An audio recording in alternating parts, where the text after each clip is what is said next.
Nama saya Wahyu Ramadan sebagai mahasiswa. Perkenalkan, nama saya Sukma Nur Hanifa. Pekerjaan saya yaitu sebagai barista di salah satu kedai kopi yang ada di Malang. Nama Mbak Esa Lesmana, pekerjaan ibu rumah tangga.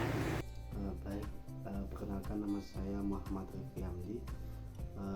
Di sini saya sebagai narasumber yang akan diwawancarai, dan pekerjaan saya adalah sebagai pekerja coffee shop. Saya Andreas Gunawan, mahasiswa UB.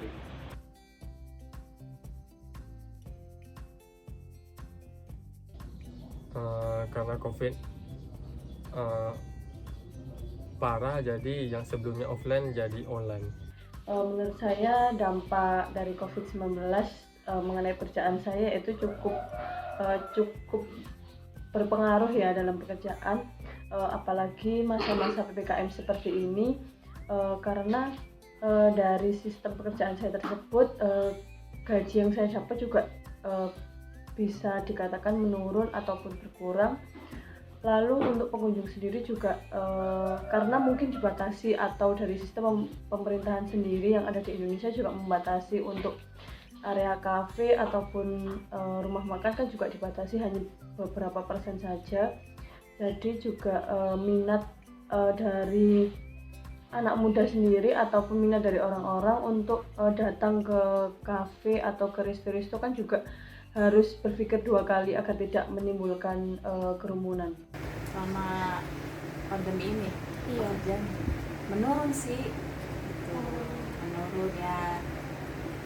Dan pokoknya pas pandemi ini ekonominya agak turun gitu. Oh, secara penghasilan gitu ya, Mbak? Iya. Menurut saya dampaknya itu coffee shop menjadi sepi, yang biasanya ramai menjadi sepi gitu. Nah, dan terus juga ada penurunan pendapatan karena juga dari pemerintah juga sendiri itu menerapkan social distancing, yang sehingga para warga dilarang bergerombol dan dilarang keluar dari rumah. Kalau kan saya masih mahasiswa ya, jadi dampaknya di pendidikan yang mengaruhi banget sih. Saya jadinya jadi kuliah daring, terus menemui hambatan-hambatan selama proses pembelajaran. Saya nggak bisa bertemu sama teman-teman.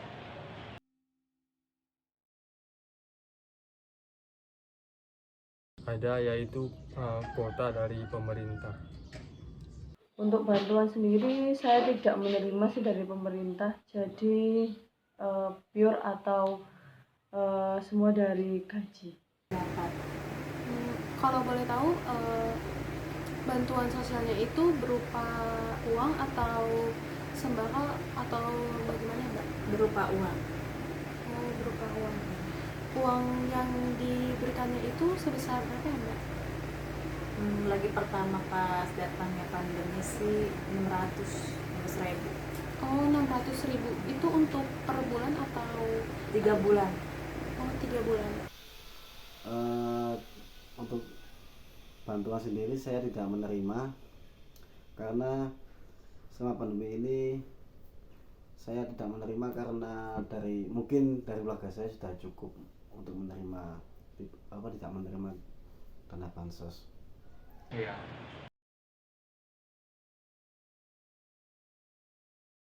Nah, alurnya lancar. Apakah ada syarat-syarat khusus untuk mendapatkan bantuan tersebut? Syaratnya yaitu harus mendaftar nama saja. Kalau menurut saya pembagiannya ya dari gaji saya yang berkurang itu memang harus bisa memanage dari sebuah gaji tersebut sih. Karena menurut saya dampak dari COVID-19 ini sangat-sangat besar ya pengaruhnya bagi kaum pekerja. Kalau saya sendiri itu mungkin bisa dikatakan gaji saya berkurang sekitar 40-50% lah dari gaji saya yang awal. Dan saya juga memang harus pintar-pintar memanage antara mungkin gaya hidup ataupun kebutuhan hidup. Jadi tidak harus semua mungkin gaya hidup harus saya turuti. Jadi saya mengesampingkan gaya hidup saya sendiri demi kebutuhan hidup,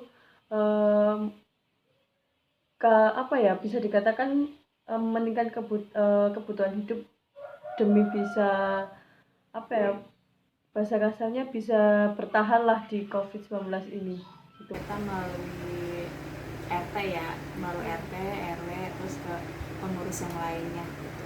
Tanpa kita nggak dipungut biaya spesial pun gitu. Jadi kan saya dapat dari gereja saya. Jadi waktu itu didata sama pihak gereja siapa orang-orang yang memerlukan bantuan selama pandemi COVID. Terus ada ketua dari kelompok saya yang melis nama saya.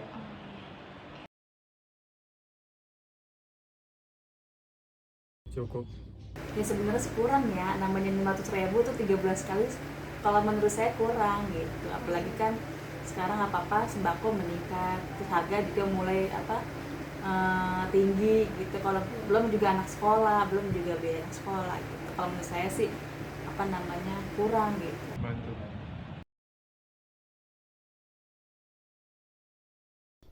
Setahu saya gini, di dalam Kementerian Sosial itu ada sebuah data terpadu kesejahteraan sosial atau bisa disingkat DTKS.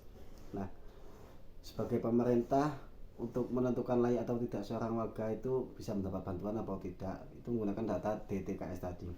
Nah, dari hal tersebut biasanya juga kayak ada kesalahan dalam data atau kesalahpahaman itu, misalnya orang yang pindah domisili atau tidak lapor ke RT RW sehingga tidak ada laporan.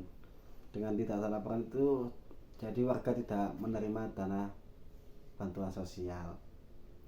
Dan kemudian dari pihak pemerintah sebetulnya juga bisa memperbaiki sebuah data tersebut, tapi untuk memperbaiki hal itu harus dimulai dari RT RW, lurah hingga wali kota atau bupati.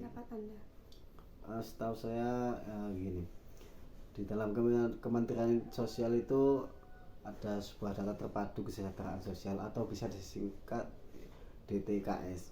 Nah, sebagai pemerintah untuk menentukan layak atau tidak seorang warga itu bisa mendapat bantuan atau tidak, itu menggunakan data DTKS tadi. Nah, dari hal tersebut biasanya juga kayak ada kesalahan dalam data atau kesalahpahaman itu, misalnya orang yang pindah domisili atau tidak lapor ke RT RW sehingga tidak ada laporan. Dengan tidak ada laporan itu jadi warga tidak menerima dana bantuan sosial. Dan kemudian dari pihak pemerintah sebetulnya juga bisa memperbaiki sebuah data tersebut, tapi untuk memperbaiki hal itu harus dimulai dari RT RW, lurah hingga wali kota atau bupati.